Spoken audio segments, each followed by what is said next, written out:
Good evening, everybody. Welcome to Global Education's webinar series.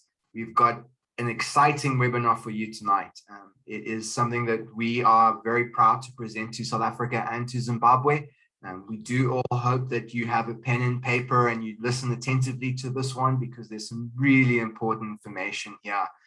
We've got the lovely Victoria, who's the recruitment manager for Africa for St. George's University. And this is all about how to get into a top medical school. So please put all your questions in the chat box or the Q&A section. We will be answering those towards the end of the presentation, or even throughout the presentation as well. We'll totally leave that in Victoria's hands. But at the end, we have our global discussion. So please don't be shy, put them in. You can even put them in anonymously as well, if you'd like, on the Q&A section. And for everybody that doesn't know, Global Education helps students to travel overseas. We look after the entire process for you and give you that peace of mind that you know exactly what and how you're getting into your next adventure. So with that accord, Victoria, the floor is yours. Thank you very much, George. Welcome, everybody. Thank you for making time to be with us. We do appreciate that you are looking for information. We do appreciate the fact that you took time to do this. For parents and counselors who are with us, we are grateful that you joined in, and so that you can be able to advise your students very well. So I'm Victoria. Usually people call me Vicky. I am based in Kenya. I did my master's in public health at St. George's about in 2008, 2009. And since then, I've been supporting students who want to join med school. So I have had a chance to work with South African students, Kenyan students, West African students, and I have seen the benefits of these students joining a good medical school. My background is in health policy research. I've worked with over 13 countries in Africa, so I understand the health system pretty well. And therefore, I am always available to give information, advice to students as they go through their process of applying to med school. And at the same time, I walk with them through the application process until the day they get on the plane. But a lot of times I do end up following up with the students until they're in year 2 or year 3. And therefore, for me, it's been a good experience being with students and working with them. I work with Global Education. They are one of our partners. And the best thing about working with Global is that they have supported students joining SGU for a few years now, and they understand the system well, they understand the documents you require. So this is the team that we would work with as you do your application process. We work together, therefore you would be in contact with any of us and we can help you where you want. So as we go into the slides now. You can share on the screen, Victoria, all good. Okay, good. I'll just share the slides as we go in. Okay, so I am not going to put it on full screen. The reason I do that is so that we can go back and forth in case you have questions or we need to refer back. So this presentation is focusing on, it's focusing on opportunities for students applying to a med school. Med school is something that you think about for many years before you get to apply to med school. It is a process, and it is a process that can be very rewarding as you go through to the day that you set your mind to becoming a doctor to the day that you start your application. It is a process that can or requires a lot of support. Therefore, you are required, or it would be good for you if you're open to the idea of getting support and attending webinars like you're doing today. So this is a photo of St. George's University in Grenada. Grenada is a small island in the Caribbean next to Barbados, Trinidad, Tobago, and it's towards South America. So it's not like the other islands, the Bermuda, Jamaicas. Those ones are closer to North America than South America. Now, the beauty of Grenada, it has a population of 100,000, And we occupy this small area of St. George's, which is the capital of Grenada. The school has over 65 buildings, and all these buildings have been built specifically to make a good learning environment for medical doctors who are learning with us. And we do have a School of Veterinary Studies, and we have a School of Arts and Sciences, but predominantly the school focuses on medical studies, on medicine. We started training doctors in 1976, so over 40 years experience, and we're very good at training doctors. As we go through the slides, I will tell you more about why I keep saying we're very good at it. We have trained 19,000 doctors who are working in over 50 countries in the world, but we are the #1 provider of doctors who are working in the US workforce, with over 11,000 of our doctors working in the US workforce. So we're very proud of what we have done. Now, just to take you into the question of how do I get to choose where to study medicine and what do I need to know? So the different ways or countries where you can choose to go study medicine. So you do, let's say you're in South Africa, you do your matric, that can be the IEB or the national matric, and you finish that, you get your grades. Of course, you have to have A's, minimum B's. So most med schools will not let you get into med school if you have grades that are lower than that. So if you look at the North America system, a student finishes high school and then they have to join college for 4 years. So they do a bachelor's. And then after that is when they apply for med school and they get to do 4 years of med school. And then after you graduate from med school with what they call the MD is when you get into a residency program. A residency program is when you specialize. So that's the time you become a pediatrician, you want to do surgery, internal medicine, family medicine. So those are the different specializations within that US system. Now the UK system, a little different. You finish your high school, your A levels, and you go in and do med school for 5 years, and you graduate with an MBBS. An MBBS is equivalent to what we do in Africa as well. And what you do is after you graduate, after the 5 years, you have to do 2 years of internship, what they call the foundation years. After the foundation years is when you go into your specialization. So it is a different route. It has different steps, but as you can tell, it has like 2 years on to more than what St. George's would have for you. If you do the India route, you do your India, you do your 10+1, you get your certificate, you take your NEET exams, and then you're allowed to get into med school for 5.5 years. And then after that is when you do your 2 years of, it's usually like 2 years of internship, and then you go to your specialization. In Africa, countries that are Commonwealth, that's South Africa, Zim, Kenya, we follow the same system as the UK.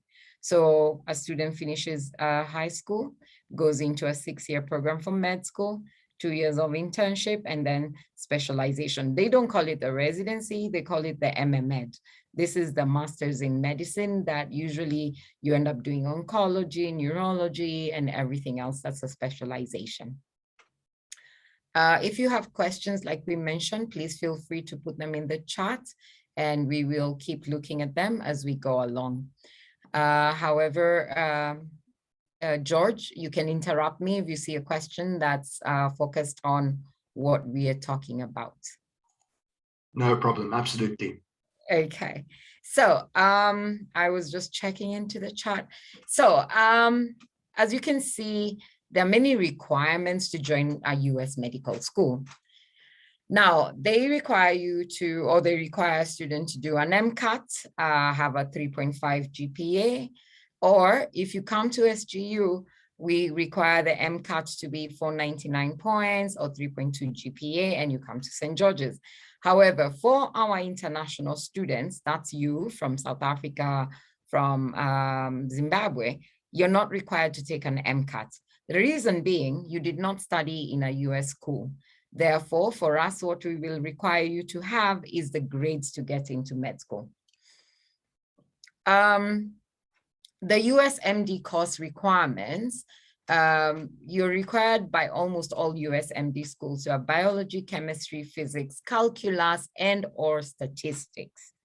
Now, for us, we do require you to have the same biology, chemistry, physics, or maths. We definitely require mathematics. Now, for South Africa matric students, that's your life sciences and your physical sciences. So you do have to score highly in those. These are the subjects are important for you to pass and have them. However, some of them can be replaced. For example, if you have done a bachelor's, you are required to have done a biochemistry or microbiology. These are some of the things we would look into when we are considering you for an MD program when you're coming from a bachelor's background. So historically, US medical schools admit very few foreign students. So in total, SGU international students are more than the international students in all US medical schools put together. So we have more spaces for international students. Although the US pre-medical program will admit foreign students, it will not help them get into med school. So you go to the US, you do a bachelor's, and it's your pre-med program. Then you have to apply to join med school. Now, like I say, there are very few spaces. So about 1% to 2% of the spaces are allocated to international students. So it's not impossible to get into med school in the US, like on the mainland, but it is, there are a lot of factors that come into play. And a lot of times we find students who go and finish their pre-med program, which is a bachelor's, they would come to SGU, but the student who had come directly to SGU will already be in their third year, when this student who's coming from doing their undergrad will be starting the first year. So these are some of the advantages of looking at applying to SGU as compared to going straight to the US. Okay, so med school, a lot of it is to do with your grades, and we're really happy if you're an A student. We are excited to have you with us. However, there are many other things that you need to take into consideration. One, unfortunately, during COVID, the experiences, you might not have as many of the experiences you could have had if there were no restrictions. But volunteer work is really good for you to do when you're still doing your A-levels or when you're still in high school and during your bachelor's years. If you're doing a Bachelor of Science, let's say at Stellenbosch, you should definitely consider doing volunteer work, service-based learning. These are situations where you are actually in hospital or facilities like clinics where you get some learning. Some schools can arrange for you to do this service-based learning, and sometimes the schools can leave you to do it for yourself. So the schools that usually do it, you have a set period of time when you do your service-based learning. For St. George's, we don't give you a time. We don't say that you have to have done 30 hours. What we need you to show is initiative and having gone and done the service-based learning. Community involvement is also a very important key factor in us assessing you for joining med school. International exposure, not everyone will have it, but if you do, it's a good thing. For example, we've had students who have done presidential award schemes. They are part of the Rotary Club. They've done work across borders. So those students they have extra experience, not necessarily not a requirement, but it's good to have if you do. International exposure can also include the fact that you've traveled outside your country, but you don't have to have it. It doesn't take away points from you if you don't have it. And any other significant life experiences. I had a student who came to us and said, oh, I'm the head of the swimming team. I'm the captain. And as the captain, during my time, we competed in, like different circuits, and they were able to show their strength in terms of leadership. So these things come into play because that life experience of being part of a team and all that, they come together and form the strength you will require as a doctor or when training as a doctor. Personal characteristics are also very important, and these can be nurtured through your work with your career guidance teams, through being part of teams and doing things together. It can be nurtured by your experiences. So your experiences sometimes equals to building your personal characteristics. So strong communication skills are important. Just think of your doctor. If you walked into the room and you come in and you say, oh, I'm having a headache and a neck ache, by the time you're leaving the room, you probably come out and say, oh, I'm stressed at work, because the communication skills of the doctor is what will lead the doctor to understand more of where your symptoms are coming from. So from the beginning, it is important for you to have strong communication skills. Whether you're coming to SGU or not, this is important for you to have. Motivation and ambition, these are things that drive you as you become a doctor, because a lot of it will be your own ambition to learn more, to get better training, to join a good specialization. All these are driven by your motivation and your ambition. Ability to work as part of a team is important. Caring and being empathetic. I'm sure all of us are very clear that if your doctor doesn't have empathy, it's really hard for you to connect with the doctor. And of course, leadership qualities are always something that is important for doctors, because you do take a leadership role just by being a doctor. Now, every school you apply to would be looking for these things, but is it the reason they will pick you? A lot of times they will look at your grades and say, great academics, let's talk to the student. And this is the reason why interviews are set up. It is just to judge or just get a feel of where you are in these different areas. Now, your experiences are important for you to highlight when you're doing your personal statement. So you bring them out by telling your story. And telling your story, everybody has a different story. So we're not saying the person who tells us that they had someone sick in their family and that's the reason they became a doctor, that they have a better story than somebody who comes in and says, I love the human body. I want to learn how it functions. Yes, you could tell us that, but there must be a driving force behind that passion you have for learning about the human body. So all these things, your service-based learning, those are the things that inform what becomes your passion. And it actually changes over time. So you look out for it as you do your experiences. Now, an effective personal statement. A lot of times we feel that during your personal or writing your personal statement, you can either end up bragging, where it becomes like negative, or a lot of times people are timid about their strengths. So you do need to talk to people. You need to tell your story before you write it down. So if you have somebody who mentors you, talk about it.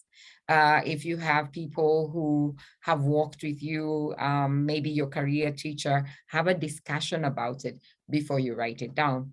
And then you need to keep it brief. For example, for SGU, we require you to have 500 words. 500 words are very limiting. So you have to have planned what your personal statement wants to communicate. And to plan what your personal statement is going to communicate, you need to understand what it is that is required.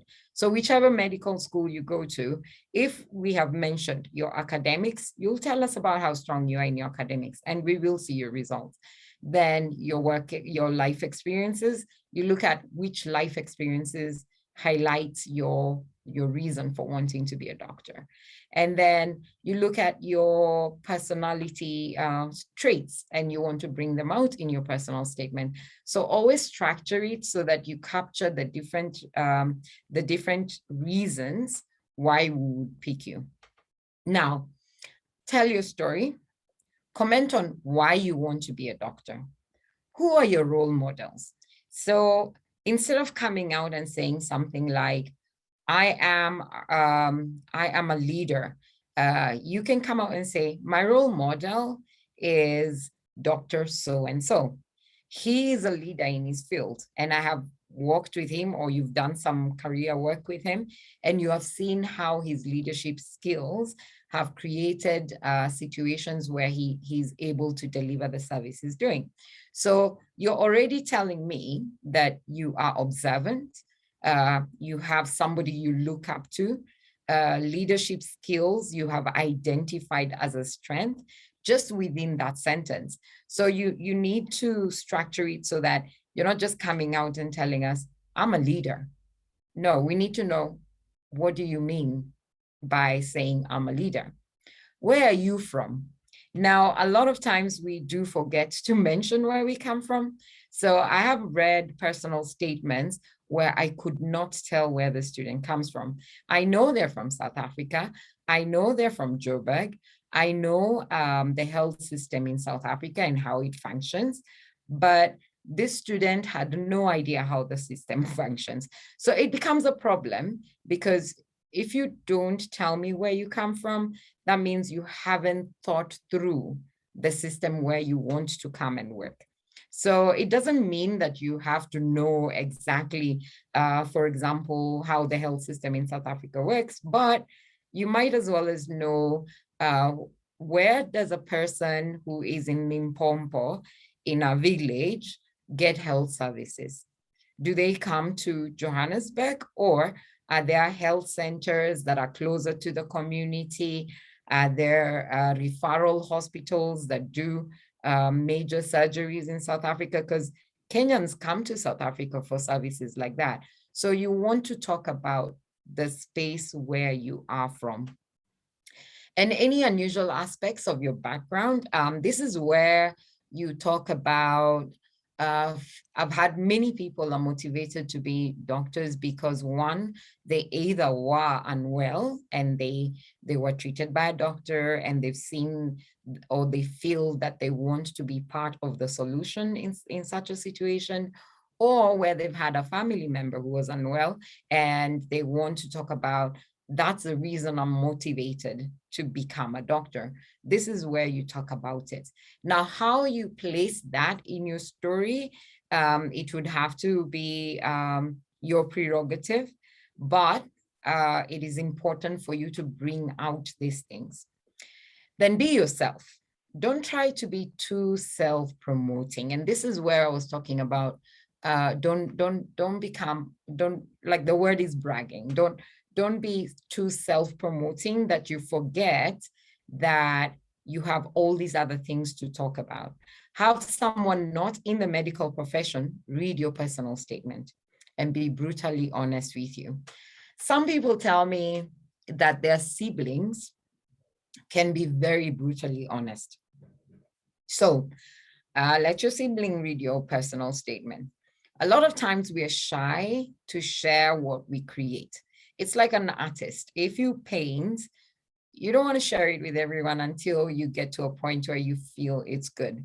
However, it would help if somebody saw it before it totally becomes ready, so that they can tell you, well, maybe a little more color, maybe you should write a bit more about your academics. Maybe you forgot, you assumed, I'm an A student, I don't need to talk about it. But somebody who reads your personal statement can ask you, oh, Are you an A student? Because they don't see it. So talk to someone, let them read it. And at the same time, if you have a mentor, please let them read your personal statement before you're submitting. So that's on personal statements. If we have any questions, George? Victoria, we've got a couple questions for applications and biomedical science and that, which we can have a discussion at the end. Okay. Anything else bring it up that's direct to what you're talking about? Sounds good. Okay. So another huge stage in your application is your medical school interview. So the interviews can be very, if you're coming from high school and you've never done an interview, it will be very confusing for you, and you will have your own understanding of what you think an interview is. And therefore, it is important that you ask your career teacher or somebody in your school to do some mock interviews with you. So the interview, with a few exceptions, will not get you into med school. So it is not the nail that is like the last nail that is hammered and said, okay, he's in med school, but it is an important one. So medical schools can take you on your grades, on your personal statement, and then you don't interview well, they might re-interview you just so that they can get to a point where they're able to make a decision that is well informed, because you could have been scared, you're anxious, so you're not able to handle an interview well. And the interviewer who's well prepared can catch that, and then they can recommend that you take another interview. So we're not saying the interview will get you out, or you will be you do not get into med school because of it, but it can influence a decision of taking you on. Now, be yourself. Don't try too hard. For example, if you come into the interview and we're having a normal conversation where I'm asking you, so what specialization do you want to do? And you go into, well, I would like to be a cardiologist. And then I ask you why. And you then tell me an elaborate story of what cardiologists do. And, you know, like, that's what I want to become. The story should be your story. So don't tell me a story because you watched it on TV, or you know, just be yourself. I'm from high school. I know a cardiologist can do cardiothoracic surgery, but I'm not sure of what it is. So it's better to say that I think that I would like to be a cardiothoracic surgeon. However, I'm yet to understand all the steps, all the processes that it takes to become a cardiothoracic surgeon. So I'm interested in cardiology and the heart and internal organs, and I would like to learn more. So that's a better answer than you trying too hard to tell me what you know about cardiothoracic surgeons. And you are being interviewed from the moment you apply. So I speak to students from the day you reach out to us or Global and you say, I want to apply to St. George's. We'll have a phone call with you. We will have a discussion. And right from the beginning, we are already looking at your potential. So sometimes you can get a student who at the beginning, they tell you, I want to apply to med school, I want to become a doctor. But when you're having conversations, the student is also telling you, but I haven't decided between engineering and med school. So we will have a conversation with you where we look at, so what are the pros and cons? What is it that attracts you to engineering, and what is it that attracts you to med school? And then we would have a discussion on how to reach a decision. Of course, the decision remains yours, but during that process, I'm also keeping track of just your thinking process or why you want to be a doctor. A lot of times people want to be a doctor because the dad is a doctor or the mom is a doctor, or the sister is a doctor, and therefore they feel that it's something that they have to fulfill for their family. And during this process, we can then learn more about why you want to be a doctor, or besides what you write in your personal statement.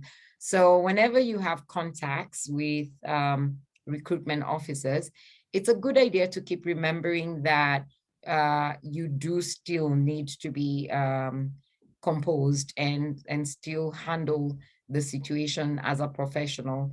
So you won't have calls where you're shouting at your recruitment officer or whoever is supporting you. You then still have to be courteous. You still have to ask questions. Don't wait for the person to always give you information, because the more you ask questions, the more I think, okay, this one is curious, can be a doctor, can do it. Dress and act professionally at all times.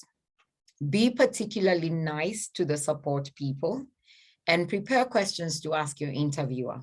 A lot of times you think the interview is just about you being interviewed to become a doctor. However, it is also your chance to ask questions. So using the example of cardiology, this is where you ask the question. You ask the interviewer, could you tell me what's the route towards cardiology if I join St. George's or if I join your med school? This is a time that you get the information that will help you as you go along. So don't be shy, ask the questions. Of course, remember to be nice and to be courteous as you do it. So what to do if you don't get into a med school on your first try? So many people, if you're an A student, you've always been top of your class, you've not struggled academically, and then you come to a situation where you apply for med school and you don't get in. So the key thing is, first of all, that you tried. So don't have regrets. Don't sit there and say, oh, I should give it, like I should have done better, or I should have done, don't beat yourself up about not getting into med school. Med school is not easy to get into. So your grades you can drop, like, for example, you usually get A's and then you get a C in biology. That already will get you, will drop you out of the med school. They won't take you. So you need to find other ways of getting to that point where you get into med school. So I've had students who at matric, before they did their finals, they were doing well. They had 80%, 90%. And then suddenly when they were doing their finals, they got 60% in one subject. Does that mean they won't go to med school? No, what it means is you need to find another path to get into med school. One of the obvious parts is to take a foundation course. So there are many foundation courses that you can take that will be the bridging to you going into med school. But as you choose the foundation courses, you need to be very careful to choose a foundation course that is recognized and will allow you to apply to the med school you wanted to go to. So for example, for SGU, we have agreements with NCUK. NCUK is running a program at Redham, is it called Redham School and Academy? And since they have that program, a student who goes to NCUK and does 1 year foundation and passes, they automatically will qualify to come to St. George's. So you have to find out from, and this is where the second point comes in, talk to the admissions people and ask them, why didn't I get in? They will give you feedback. And from that point on, you then know what steps to take. So this feedback, a lot of times it's really hard to hear feedback about why you did not get into a school. But a lot of times, if you listen, you learn quite a bit about yourself and where you need to strengthen either your academics or your personal traits that can make you get into a med school. So not getting into med school the first time does not mean you'll never get into med school. You just have to find another path to get there. If you have done a Bachelor of Science and For example, with St. George's, you've done a Bachelor of Science, you scored 80% in most of your units, but there's some units that you got 75 or 70%. If you ask us, we can put you into a 6-month program that's called a CFP. And this program is basically to prove that you can handle medical school material.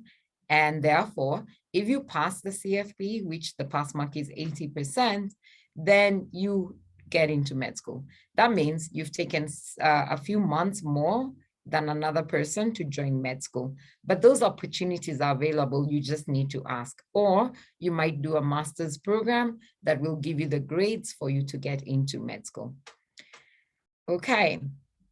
So that's what you get when you... Victoria, got a couple of questions for you. Okay. Just on those there. Kuda Kwasha is asking here, are those who are resitting eligible for the foundation gap? I think if you could elaborate a little bit more on that process. Sorry, can we, it's in the Q&A? Yes, in the Q&A. Are those who are resitting eligible for the foundation gap? Those who are? Sorry, I'm not hearing that part. Are those who are resitting eligible for the foundation gap? Okay. Well, it depends on how your results come out. Reseating in South Africa, how does it work, George?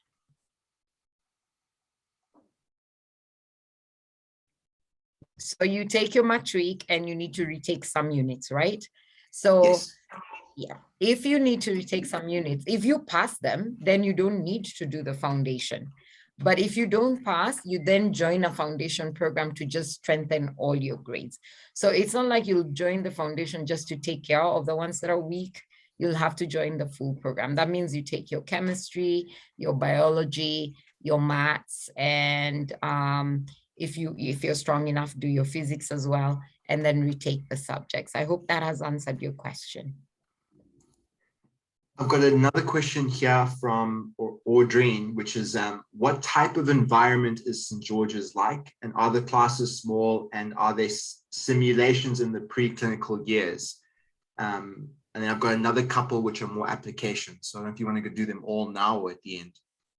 Okay, we can do the application ones at the end. And for this one of how the classes are, I'll touch on that as we go on with the presentation. So please keep an eye out if I don't answer a question about the learning process, okay? So, like I said, we have graduated, in 2020, we had graduated 17,000. By 2021, we have graduated 19,000 successful physicians. We are the number one provider of physicians in the US. So we know how to prepare you well. And one of the ways that we prepare you is we give you all your exams from day one in the format of the US medical licensing exam. So the difference is, if you were to do a normal exam, we would ask you how many bones are in your hand, right? And you would tell us the number, or we would ask you, please name the bones in your fingers, and you would tell us. Now, that kind of testing will not help you as you go to do your US board exams. So our exams from day one are situational, where we tell you about a patient, a scenario, and then our questions will talk about the hand, but you will be answering a question in relation to a case. So from day one, you're already using that format. And that's why we have a very high pass rate in the USMLE exams. That's the US medical licensing exam. Now, to explain a little bit about the US medical licensing exam. So when you join med school, your 4 years of med school, these are the last 4 before you graduate. During that period, you take the USMLE step 1. Step 1 is everything you've been learning, your pathology, your histology, your pharmacology, all these things come together, and the systems that you're taught about. So it's really good that you take it in, because you take it during your second year of med school at St. George's. And in a lot of schools, that's when you take it. because after that, you then go for your clinical rotations. When you're doing your clinical rotation is when you take a USMLE Step 2. Step 2 looks at your clinical knowledge, and it also looks at your clinical skills. Then after you graduate and you're in the US, you go into your residency, that's your specialization. Then you take the USMLE Step 3. And then after that, you're fully licensed to work in the US. And this is no different for an international or a South African or Zimbabwean student who comes to St. George's. You still take the same test, you have the same opportunities. So there's no different path for international students as compared to students from the US. Now, we are accredited in the US. That means we are deemed equivalent to a US med school. That means when you graduate with us, you are definitely accredited, or your license is recognized because you take the US board exams or the UK board exams. So we are accredited. Now we have 40 plus years of growing a clinical network. Right now, we have 85 hospitals in all these places in US, UK, and Canada, where you can go and do your clinical rotations. Now, when we talk about our clinical network, it's not just about that you finish your 2 years at the beginning of med school, and then you go into a clinical program and we're not with you. We have precursors, we have people who work for SGU in those hospitals supporting you, because during your clinical rotation years, you're actually still a student, you're still taking exams from St. George's, you're taking your USMLE Step 2 if you're in the US, if you're in the UK, you're still taking all your exams. So there's no time that you do not have support. So we support you all the way from day one. Now, like I mentioned, so we have they're called affiliate teaching hospitals and clinical centers. So SGU is the only international medical school certified to do clinical rotations in California, New York, New Jersey, Florida, and Georgia.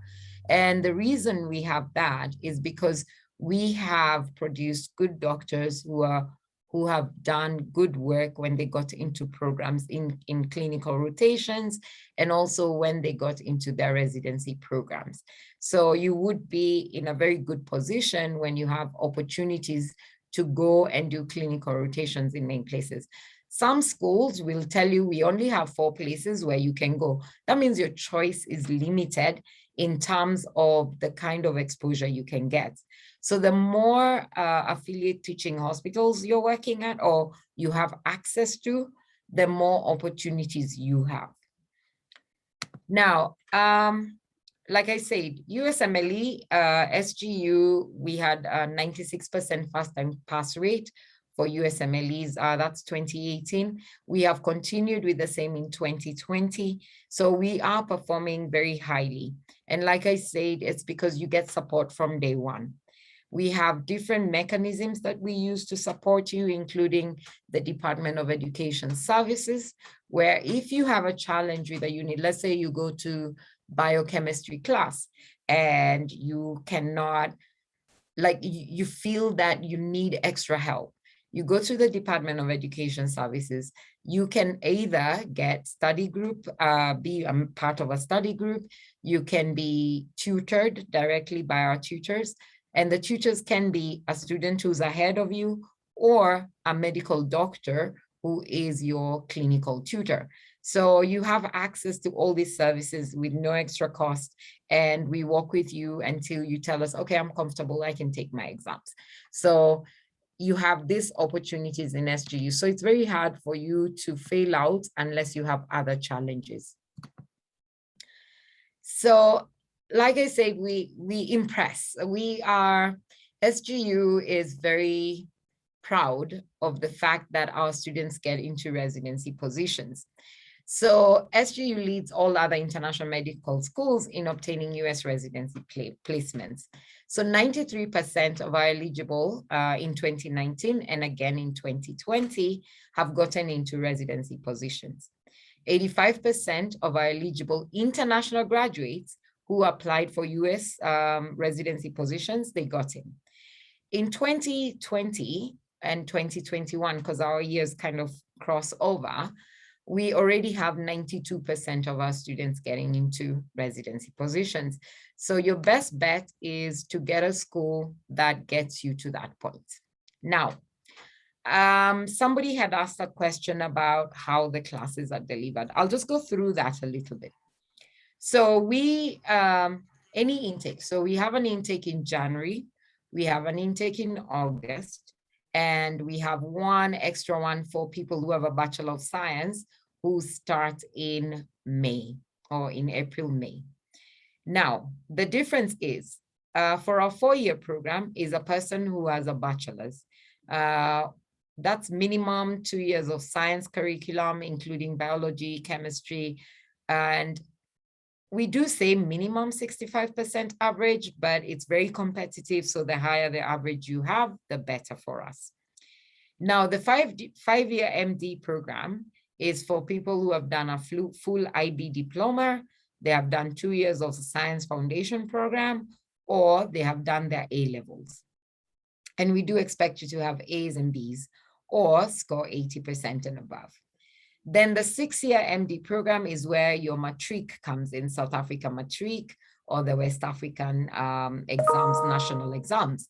And they come in and do 6 years. I'll show you an illustration of that.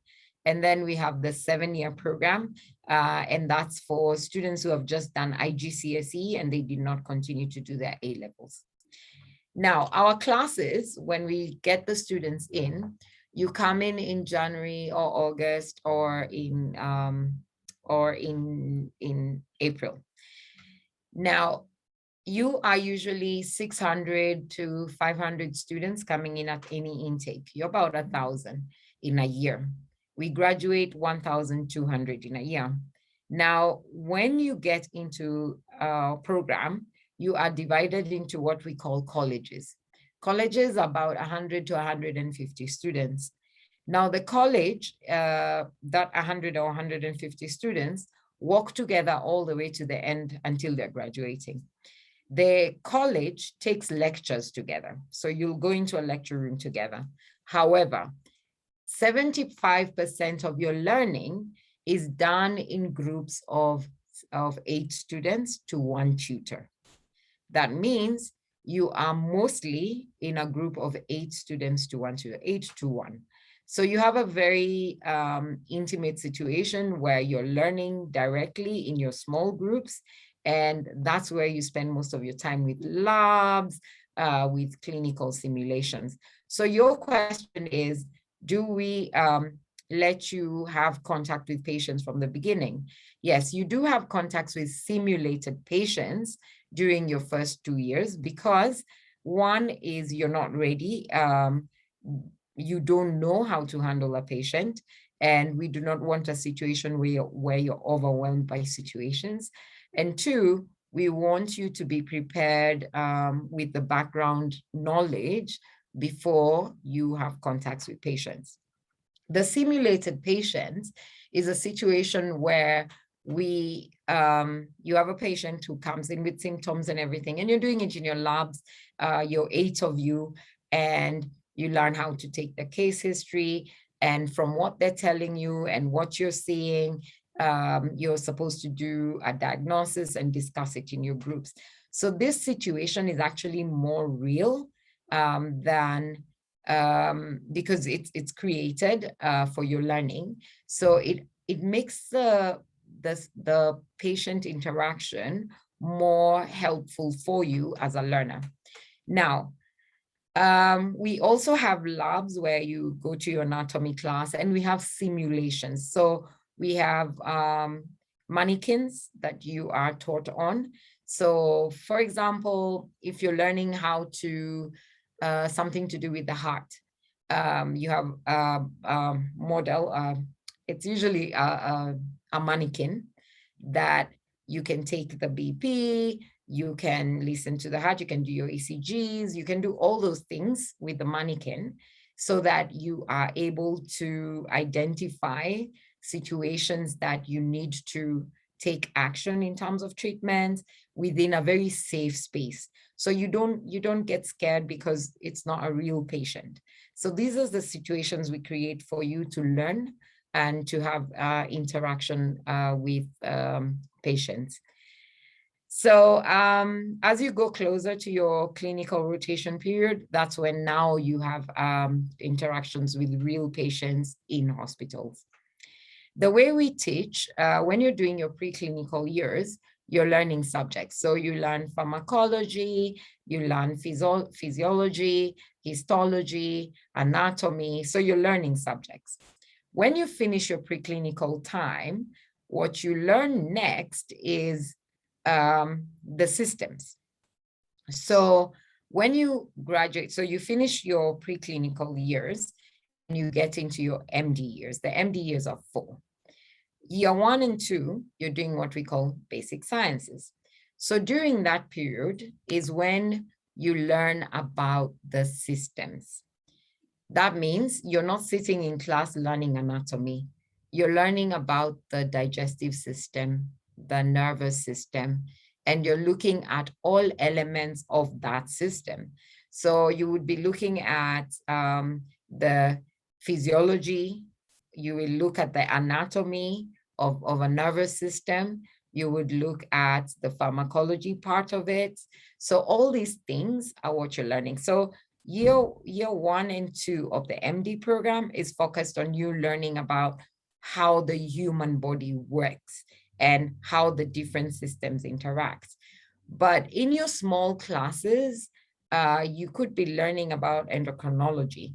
So with the tutor you have, who is a medical doctor, they ground it for you.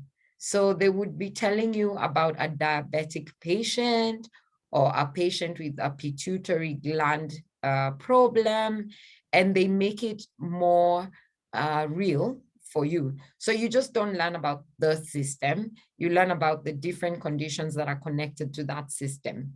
And you learn it from somebody who has treated patients. So these are some of the advantages of coming to SGU and learning with us. So just from this slide, you can see how many years you spend. So let's say you go to the US and you decide, I want to go to the US, I will get to a US medical school. Like I said, you'd have to do your 4 years bachelor's. Now, let's say a student who came to St. George's from Matric and doesn't go through that route, they would only end up doing 6 years. That means they do year 2 and year 3 of preclinical, that's the ones in blue, and then they go into 4 year of MD. And the last 2 years is when you're doing your clinical rotations. George, I'll stop sharing here for a second so that we can look at the questions again. I can read them out to you if you want to leave the screen on, Victoria. I'm getting a lot of questions. I want to put up something else. Beautiful. Go for it. Okay. Okay. Any questions? Yeah. So the first one I've got is from Melanie Modley here, who's asking, are the requirements for veterinary medicine similar? So that's the one on that. Okay. So the requirements for vet school are similar, because we still expect you to have scored highly with A levels or with your IB. So, or even with matric, we do expect you to score higher. So we would expect you to have 80% and above. So, and if you have experience volunteering, it would be within the vet space. Does that answer the question? I hope it does. Second question I've got here is from an anonymous person, so thank you for putting it in. Do I qualify to practice as a doctor only in the US? In brackets, you mentioned the US residency only. Okay, good. I'm glad you brought that up. So I'll just share my screen now so that we can discuss that. It's actually appropriate now. Okay, so I hope it can be seen, George. Your slides have come back on, Victoria. Good. Okay, so these slides have flags at the bottom. So I'm going to explain the UK route and the US route. Now, I'm assuming we have a matric student here. A matric student would then come in and do the 6-year program. So in the first year of their 6-year program, they can choose to be on our campus in Grenada, the one you saw, the beautiful island one, or you can be at our campus in Northumbria, that's with Northumbria University in Newcastle. So the choice is yours. We do not limit you from choosing whichever campus. Now, in the second year, they can choose to be in different countries. Again, as you can see, there's an option of our India campus, which is in Bangalore at Ramaya Medical School. Or they can stay in Grenada, or they can go to the UK. Now, an A-level and an IB student can come in and choose to be in any of the 3 countries. They can choose to be in Grenada or the UK or our Ramaya program. And the next year, the 5-year program student can choose to be in Grenada or the UK. Now, a Bachelor of Science student comes into an MD4 program directly into the 4 years. They can choose to start in Grenada or the UK. The choice is yours. The only year that we require everybody to come back to Grenada is in year 2 of the 4-year MD part. The reason they come back is because we are preparing you to go for your clinical rotations. And 2, it's just, it's a time that you take your USMLE step 1. So you can be in Grenada. So once you finish in Grenada is when you choose where to go for your clinical rotations in year 3 and 4. You can choose to do your clinical rotations in the US for both years. So you do US, or you can choose to do US, UK, or you can choose to do UK, US, or you can choose to do UK, UK. So the choice is yours, and also depending on how you perform on your USMLEs. Of course, if you don't pass your USMLE, the first one, it would mean that your option becomes the UK, and not because you're weaker, but because they do not require you to do the USMLE. Or rather, they don't require you to pass, but you need to do it so that you qualify to go. Now, after you graduate and you're opting for the UK route, you then get into the 2-year foundation program in the UK under the National Health Services. A foundation program is not offered by St. George's. The 2-year foundation program is offered by the General Medical Council. You will take, before you get into the foundation years, you will be required to take your PLAB exam. And this is a medical board exam that you take after you graduate. So you take your PLAB 1 and PLAB 2 as you go into your 2 years foundation after graduation. After you finish the 2 years foundation in the UK, then you get into a specialization. So it depends on what you choose. You can do your foundation years and qualify and decide, I don't want to specialize now, I want to work. And at that point, you can apply to work in the UK. It is a longer route because if you do the US clinical rotations and get into the US residency program, you are going into specializations immediately when you graduate.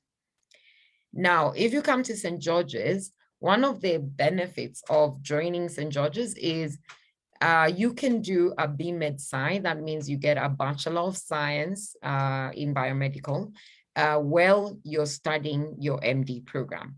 That means in year 2 of the MD program, you take an extra unit. That's usually a research unit. And then you get qualified with the Northumbria SGU Bachelor of Science. And then by the time you graduate, your MD, your post-grad MD program person. So it's up to you. Usually it's better to get the BMed Sci. It just makes sense. And it doesn't cost you extra. What it does is you're just doing an extra unit.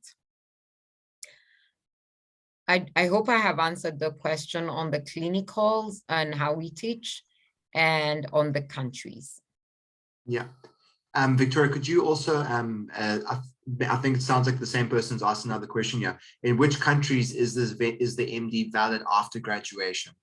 Okay, very good question. After graduation, let's say you decide you've just graduated and you say, I want to come back to South Africa or Zimbabwe or Kenya or whichever country. What you will be required to do if you come back to South Africa, because we use the British system, you will be required to do 2 years of community service. That means you're employed in a public hospital in South Africa as you do your 2 years community service, and then you get your license to practice in South Africa. Now, I usually say come back when you're a specialist, because it just makes sense to graduate and go straight into your US residency program or the UK foundation program. Because when you come back after that, you only do 6 months of community service, take the ethics exam, and you're qualified. You get your license to practice in South Africa or in Zimbabwe or the different countries. Now, our students have worked in over 50 countries in the world. I have a Ugandan student who decided to get married in Australia, and she got her license, she's working there. We have those who have decided to go to European countries, Spain and different places. They've all qualified and gotten in, and they're working in the countries.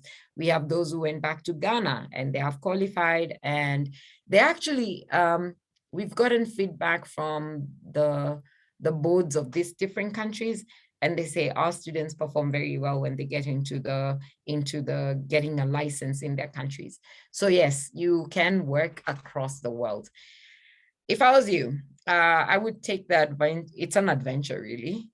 You can go to the US, get your residency, and then you decide, okay, I want to work in the UK. You go do your PLAB exams and you qualify to work in the UK. So you do have this flexibility in terms of where your qualification can take you. Another question? You answered the biomedical one very eloquently, by the way. That was one of the questions that was on here from Valerie. If you'd like another question answered, please do put it through.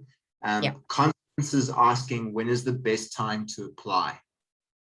Okay, usually I say, if you're doing A levels, use your predictive grades in the middle of your final year before you take your exams to do your application.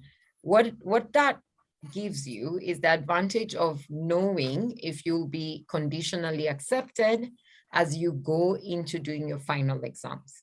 So when your predictive grades are ready, you can apply. We have an open application process where, yes, we do have deadlines for, let's say, if you're applying for January, we want you to apply by November. If you're applying for August, we want you to apply by June. However, our applications are received throughout the year. It just depends on when you finish your process. So we have applications coming in now in August, and those students will be starting in January, because in August, they won't finish their application process. So it's always open. So anytime you want to send in applications, please feel free.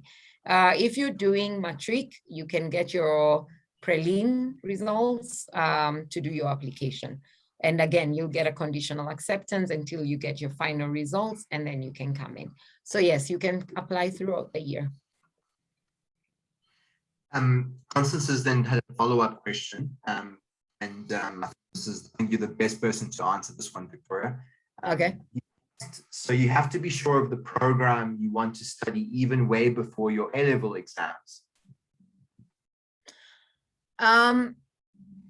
In the sense of, yes, if you, depending on the exam you're taking, that will determine which program you're applying to in terms of the years, right? But way before your A-levels, you'll have selected subjects. So you already know you have the prerequisite subjects for med school. So I'm hoping I'm answering in both ways. So yes, if you're taking matric, you'll be applying for a 6-year MD. If you're taking A-levels and IB, you'll be applying for a 5-year program. If you're doing a Bachelor of Science, you'll be applying for the 4-year program. And Constance, not to plug global into this conversation here, but this is something that we can have a conversation with you and get you fully aware of what your options are across the board. And that's one of the benefits of working with global, is that we work hand in hand with Victoria. And I think one key point, Victoria, that you mentioned that I wanted to also reiterate here is that interview process starts as soon as you start talking about it. And it really does. And you can see that in those applications. Victoria, I've got a question for you in terms of the types of students that do apply. You know, you don't just see one type of student, you get a lot of variety of students applying. What's one of the things students that you believe become successful in this all have? What if you have anything like that, a characteristic or an attribute? Yeah, one of the characteristics that comes out clearly is students who have done their homework in terms of they have like attended sessions like this, so they're a bit aware of what is out there. That characteristic already shows us ambition. It shows us a willingness to learn, and it also shows us a person who is curious about what is the best opportunity for themselves. So that's one of the strongest characteristics that I see coming through with the ones who are successful. And then the second characteristic that comes through also is students who are not afraid to ask questions. Because a lot of us are brought up being very, like, you hold back and you wait for people to, like, maybe they will answer my question. But one of the things that I like and I see as an advantage for the students is when they ask questions. When they're doing the application, they reach out and they ask global, or they ask me and they say, I'm doing my personal statement, can you have a look at it? Now, that is a student who is consciously taking action to make sure that they're in a good position when they put in the application. I've got another question here for you. What percentage of students get matched with their first choice specialty? That's after they graduate? It didn't say here, and it's an anonymous person. Let's presume. Okay, so for us, we've had 92% of our students getting into their first choice immediately they graduate. The reason being, maybe I can explain it a little bit. So we have a team that's called Career Guidance. And Career Guidance Office, this is the Office of Career Guidance and Student Development. And from day one, when you start, you come in for orientation, they're already talking to you. So we are already planning ahead for when you choose your specialization. And the reason we do that is we know that over time, you will look at your strengths, you will understand what's required for the different specializations, and we prepare you right from the beginning. So this is an example of 2020 Sgu Residency Placements. So internal medicine gets 41%, or got 41% of our students, and family medicine 22%. And then you notice all the others get a smaller percentage. The reason being that when you take your USMLE step 1, it's a pass or fail. But when you're doing your clinical rotations, USMLE step 2, you get graded out of 300, and students get, on average, you have students who get 240, and they're the ones who qualify for internal medicine and family medicine. And then the other ones will require you to have scored 260, 250 something, and less students, like this is across all medical schools, fewer students get those higher grades. So our students will have selected internal medicine knowing their strength. because the career guidance team will have already prepared them for opportunities that exist within the range how they perform. Now, before you take your USMLE step 2, there's internal exams that you take that also give you a range of possibly where you can land in terms of residency placements. I hope that's helpful. No, definitely it is. Victoria, the one thing you mentioned in the last webinar with, I think it was Nico or myself as well, with this, you're surrounded by this profession, this medical expertise. It's not like going to another university where you've got lots of other faculties, lots of other people around. Could you go a little bit into that? Because I just feel it will add so much more to a lot of these students that are listening in on this. Yeah. Okay. So this is how our faculty works. Remember, I mentioned that we have an 8:1 ratio of student to faculty in 75% of your classes and your labs. Now, we have close to 2,000 faculty, 1,500 clinical faculty, and 465 campus-based faculty in Grenada, and 215 visiting professors, and all our professors are MD or PhD or equivalent. Now, this faculty is just there for you. So one of the things that is the benefit of having such a faculty is each student is assigned an advisor, a faculty advisor. And you have access to your faculty advisor, not only even when they were studying online because of COVID, they could set up office hours with their advisors. Now, all our faculty, anybody who lectures or teaches, has office hours where you have access to them. On top of that, you have access to them for tutoring. So we have the clinical faculty, and those are the tutors, they're medical doctors. And you have access to them through our DES. And this is the Department of Education Services that supports you. So when you come to us, you do get workshops that run all the time. And these workshops are specifically to make sure that you're performing at your topmost potential. So we have time management skills, you go for study skills, you go for test taking skills. Remember, test taking skills is because the exams are set different from what you're used to. Note taking skills, biochemistry notes are different from anatomy notes. The way you capture knowledge is different. And learning techniques are different for different units. So sometimes you will find a student who did very well with their biochem because they studied in a certain way, and they try to apply it to their physiology class and it doesn't work. So you look at these different techniques so that you're aware of how to study for different things. And then there are study groups all the time, and their tutorials. Study groups happen actually at the end of the day, and they're always there.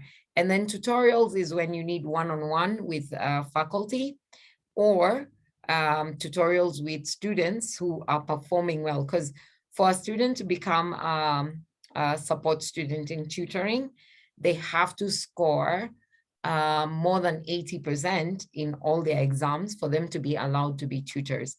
But being a tutor is a good thing, because if you're in year 2 and you're going to take your USMLEs, when you're tutoring people, you're actually revising for your exams, or you're preparing for your exam. So students want to be tutors in that sense, and they're tutors, and the clinical faculty is also there. And all our faculty go for training, and they have continuous training, let's talk teaching, so that they're on top of their game and they're using everything that is available to them. Okay, so that's about our faculty. Now we have an international office and student support, and this is an important office that was started in 2019. And the reason we put it up is because we have a bigger population of international students coming from across the world. And a lot of times we would find that the international students would take an Ielts exam, And we perform very well in those tests, but we have, we usually score like 6.5 in writing, which is under the 7.0 that's required. So sometimes you are assigned an extra English class, and English as a second language program is run there for those who come from, like we have students from across the world, like from China, from different countries who don't necessarily learn in English. For students from South Africa, you all learn in English. So a lot of times, if you are put in a special program, it would be what we call the medical English language, and that's added. It's like a unit added to your unit based on how you perform on your English test. All our lectures are recorded and they're always available. And then there's mentoring by other med students. So the international office creates a space where you get to interact with other international students who are who have gone through the experience of you starting in a US medical school. So they hold your hand and they help you know how to navigate med school, including one of the most important things is med school, you cannot study by yourself. You will have a very difficult time passing your exams if you sit by yourself to study. So this office facilitates spaces or means for you to meet with other students so that you can form your own study groups. And then our faculty, of course, has international experience. So if you get a faculty member, some of them have even worked in Africa. They've done research on issues that affect where you're coming from. So this international experience is actually good for you because they are able to interact with you much better than if you got faculty who have no international experience. Okay, George, do we have a new question? Yes, we do. First question, which specialties happen during medical rotations and how many rotations do you do and for how long? That's from Audrey. Thank you, Audrey. Okay, thanks, Audrey. During clinical rotations, like I said, it's the last 2 years, you can say they're core clerkship and advanced clinical. Core clerkship is defined specializations. I'm getting a little echo. I hope it's still working. So core clerkship would be in total of year 3 and 4, you do 80 weeks of rotations. And then within that, there are those that are specified, which you do in your 3rd year, the core clerkship. And then in the 4th year, you actually choose which clinical rotations you want to join. Now, your core clerkship can be anything from 12 weeks of emergency medicine, you're in the obs-gyn, you're in orthopedics, you're in different units. And these are defined by your program. By the time you get there, you'll get it laid out for you. So again, the last year, you could actually repeat anything you did in the core because you're interested in specializing in that area and you're interested in being more involved with the faculty that's with you doing the clinical rotation. I hope that answers your question. And I think the last question I've got here, Victoria, this is from Melanie again. Thanks, Melanie. Would also like to know if scholarships are on offer and the costs. I think we should have that as well. Okay, I will stop sharing the slides and then share just a layout of the fee structure so that you can have an idea. And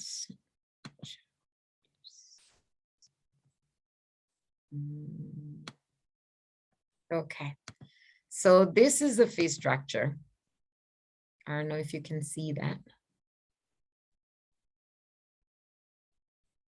George, can you see that? Yeah, all good, Victoria. Yep, I'm trying to get out. Okay, wow, sorry. Okay. I'll just make it full screen if possible.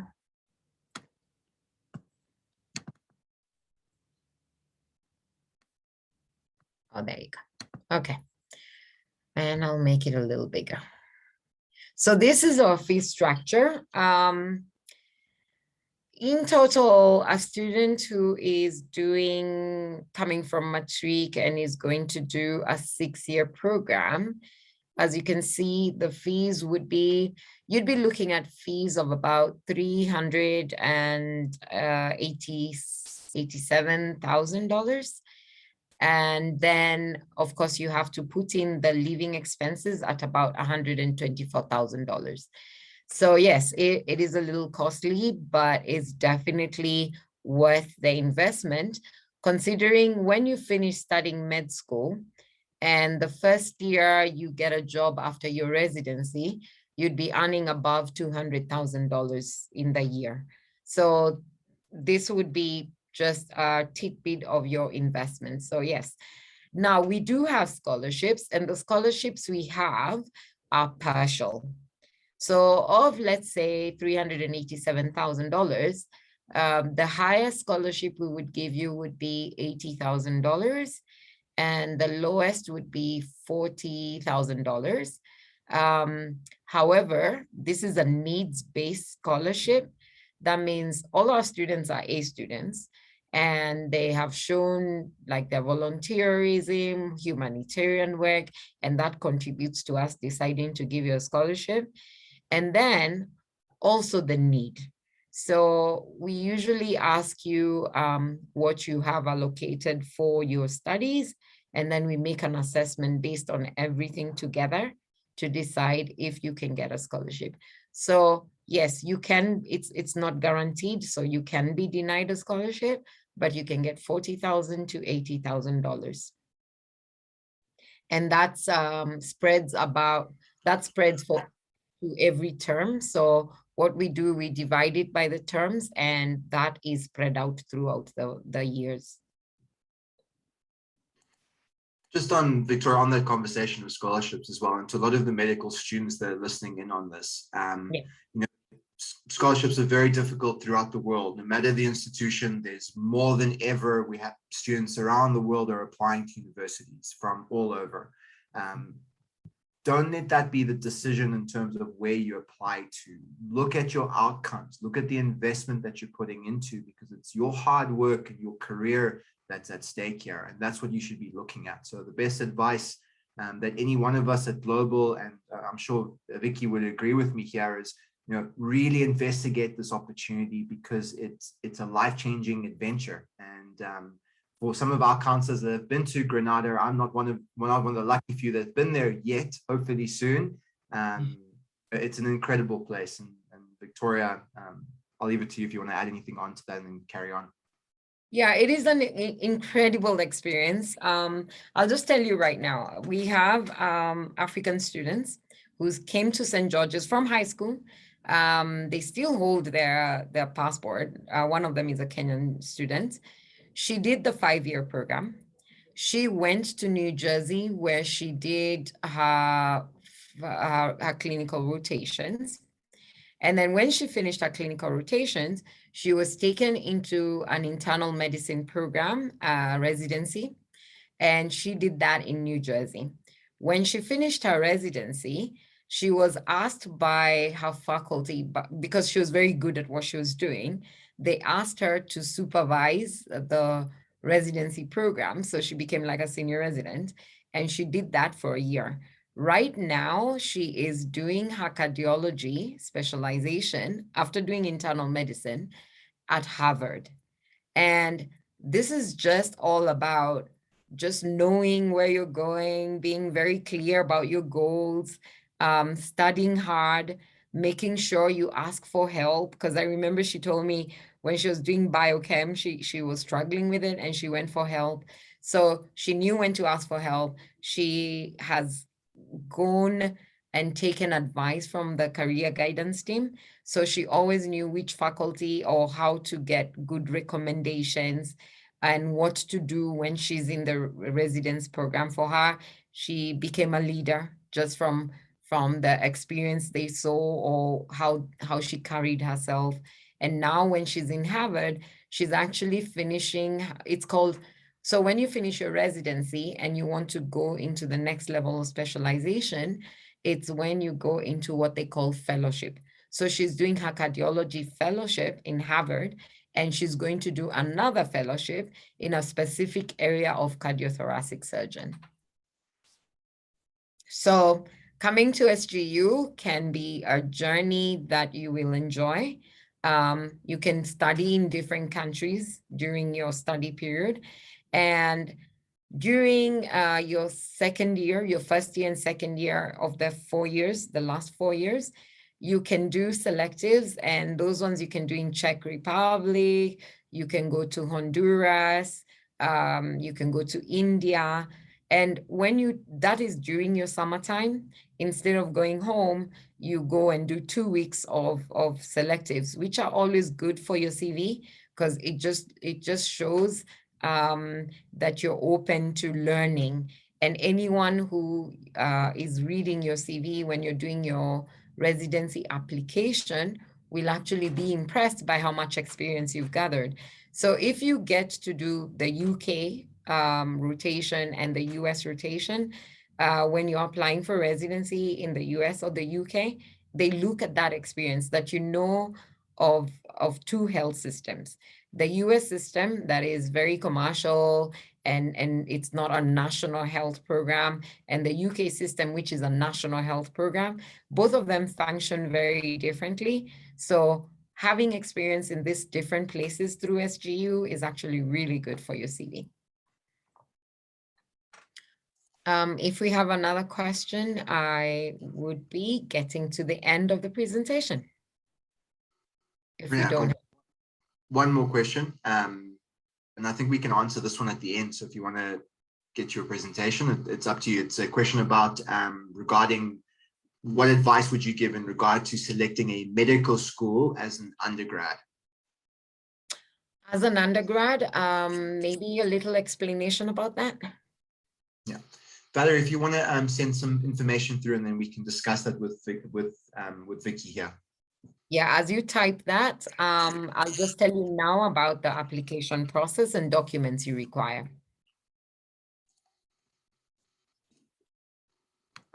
Okay, so the documents you'll require to do your applications are very few.